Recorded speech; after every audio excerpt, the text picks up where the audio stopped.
रफ़ी साहब का ये गाना जिसके म्यूजिक डायरेक्टर थे शंकर जयकिशन, शम्मी कपूर पे नहीं राजेंद्र कुमार साहब पर पिक्चराइज होता अगर ये धोखाधड़ी नहीं हुई होती। कौन सी धोखाधड़ी हुई और किसके साथ हुई, आज इस पर बात करेंगे। दोस्तों, चैनल पर नए तो चैनल को सब्सक्राइब कर लीजिएगा, बेल आइकन भी प्रेस कर लीजिएगा ताकि नोटिफिकेशन आप तक पहुंचते रहे। नमस्कार, मैं महेश कोहली बॉलीवुड संगीत के सफर से।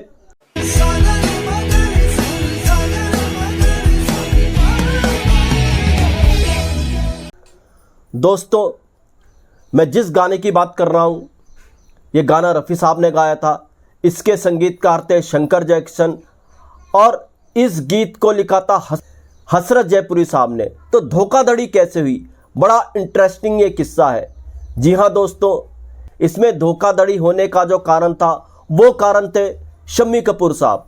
शम्मी कपूर साहब अपने दौर के रोमांटिक हीरो, अपना उनका एक अंदाज अलग था और धोखाधड़ी उन्होंने किसी से नहीं की, बल्कि की तो की अपने भाई से की, यानी राज कपूर साहब से की।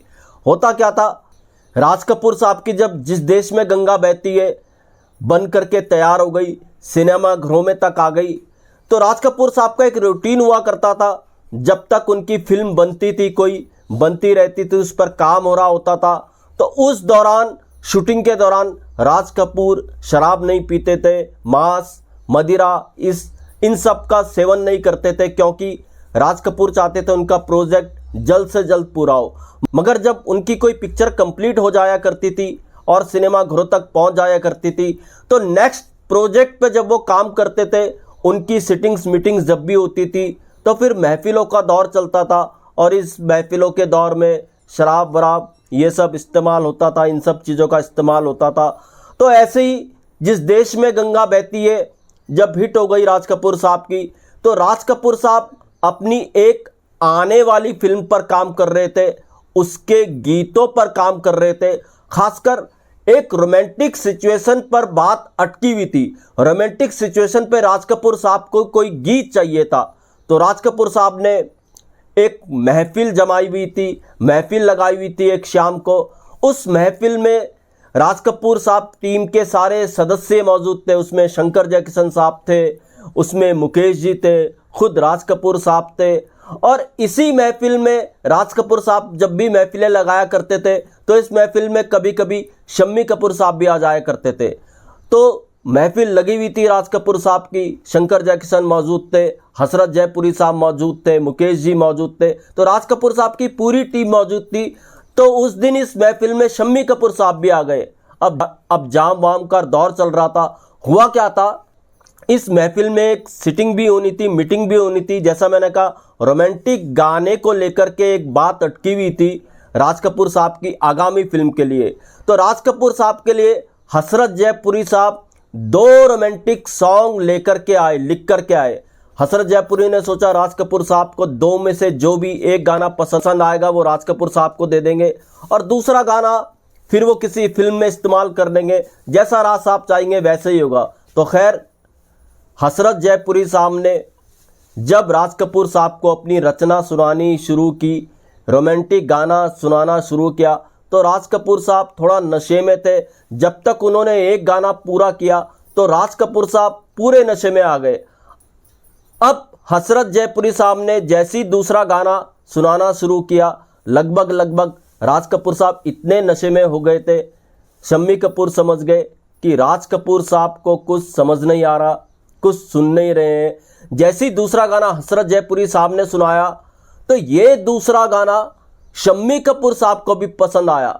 वो क्या रहा था, शम्मी कपूर साहब की भी एक फिल्म पर काम हो रहा था जिसमें सिमिलरिटी थी कि शंकर जयकिशन उनकी फिल्म के म्यूजिक डायरेक्टर थे और हसरत जयपुरी साहब ही उस फिल्म के गीत लिख रहे थे। शम्मी कपूर साहब को जो दूसरा गाना हसरत जयपुरी साहब ने राज कपूर साहब को सुनाया, जब राज कपूर साहब ज़्यादा नशे में हो गए थे, शम्मी कपूर साहब को यह गाना बहुत पसंद आया। तो उन्होंने हसरत जयपुरी साहब को अपने पास बुलाया और हसरत जयपुरी साहब को कहा, देखो भाई साहब तो नशे में हो गए, भाई साहब को कुछ पता नहीं है, आप एक काम करो, ये जो दूसरा गाना आपने भाई साहब को सुनाया था ये आप मेरी फिल्म के लिए छोड़ दें। हसरत जयपुरी साहब ने शम्मी कपूर को कहा, ऐसा कैसे हो सकता है, पहले राज साहब को मैं दोनों गाने सुनाऊंगा, जो राज साहब को पसंद आएंगे, इन दो गानों में से जो राज साहब को एक गाना पसंद आएगा वो मैं राज कपूर साहब को दे दूंगा, दूसरा गाना फिर आपकी फिल्म के लिए रख दूंगा। अगर शम्मी कपूर साहब दूसरे गाने के लिरिक्स से इतने ज्यादा इंप्रेस हुए, वो हसरत जयपुरी साहब के पीछे पड़ गए। उन्होंने कहा नहीं, आप ये दूसरा गाना मुझे दे दीजिए। भाई साहब को क्या पता चलेगा, अगले दिन आप भाई साहब से बोल दीजिएगा कि ये जो गाना आपने जो पहला गाना उनको सुनाया है उनके लिए यही लिख करके आया था और यही उनकी फिल्म के लिए अच्छा रहेगा। और वो पहला गाना भी काफी अच्छा, ऐसा शम्मी कपूर ने हसरत जयपुरी साहब को कहा और किसी तरीके से हसरत जयपुरी साहब को मना लिया। अब ये दो गाने कौन से थे? जी हाँ, ये दो गाने जो हसरत जयपुरी साहब लिख कर के लाए थे राज कपूर साहब के लिए। एक गाना तो था ये मेरा प्रेम पत्र पढ़ कर के तुम नाराज ना होना, ये मेरा प्रेम पत्र पढ़कर, और दूसरा गाना था एहसान तेरा होगा मुझ पर, दिल चाहता है वो कहने दो। एहसान तेरा होगा। अब देखिए धोखाधड़ी, देखिए अब ये जो गाना था दूसरा जो हसरत जयपुरी साहब ने राज कपूर साहब को उस महफिल में सुनाया था, एहसान तेरा होगा मुझ पर, वो शम्मी कपूर साहब की फिल्म जंगली में आया। चाहे कोई मुझे जंगली कहे। और राज कपूर साहब की जिस फिल्म के लिए सिटिंग्स हो रही थी, महफिलें लग रही थी, वो फिल्म थी संगम। ये मेरा प्रेम पत्र पढ़कर संगम में आया।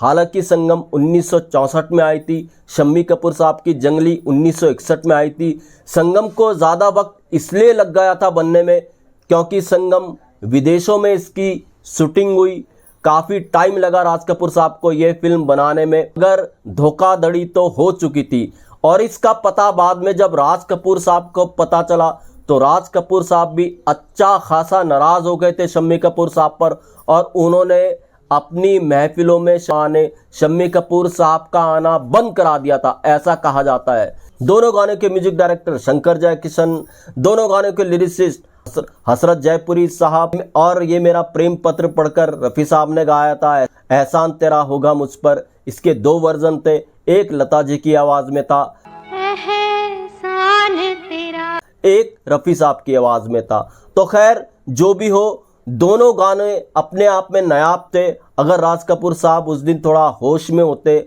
तो उल्टा भी हो सकता था, ये भी हो सकता था कि एहसान तेरा होगा मुझ पर गाना संगम में आता और ये मेरा प्रेम पत्र पढ़ के गाना दूसरी फिल्म यानी जंगली में चला जाता। तो दोस्तों ये था आज का किस्सा। ऐसा किस्से में आपके लिए लेकर के आता रहूंगा। महेश कोहली को दीजिएगा इजाजत। Goodbye, good luck and take care.